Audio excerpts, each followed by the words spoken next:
In this lesson, we are going to practice running both of the classical techniques we discussed, the Viola-Jones algorithm and the Hogg algorithm. For this exercise, we will load a Jupyter notebook and play with the code there. We'll use the OpenCV library in this lab to see the Viola-Jones object detector and the Hogg plus SVM detector recognizing objects in images. Specifically, faces and eyes for Viola-Jones and people/pedestrians in the case of Hogg plus SVM. Both of these systems rely upon handcrafted feature extractors.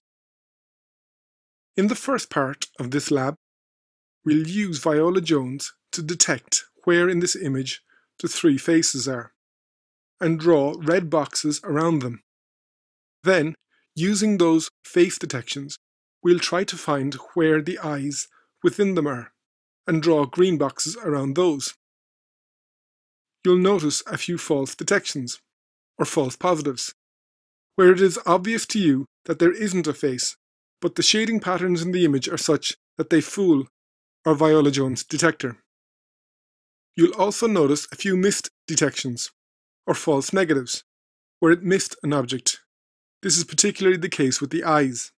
Feel free to play with the parameters of the detect multi-scale method to change the scale stride and change the minimum number of neighbors.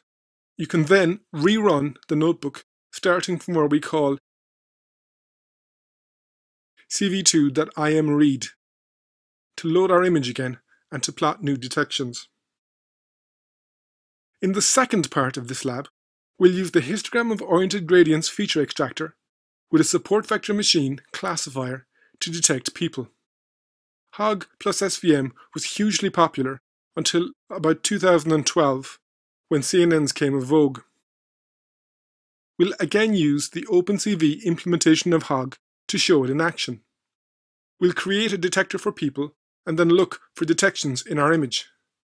Notice in OpenCV's Hogg we have to specify our window stride, padding, how many pixels either side of our image we want to fake, and a scale factor.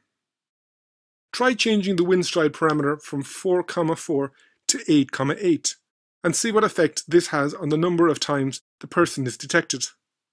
Now try changing it to 1,1 and notice how much longer it takes to run. We're now striding our sliding window detector by 1 pixel horizontally at a time and 1 pixel vertically when we reach the end of a row. Look how many overlapping detections we get now. We'll finally use a routine from the IMUtils library to implement non-maximal suppression. That is, to group all the overlapping bounding boxes together into a smaller number of boxes.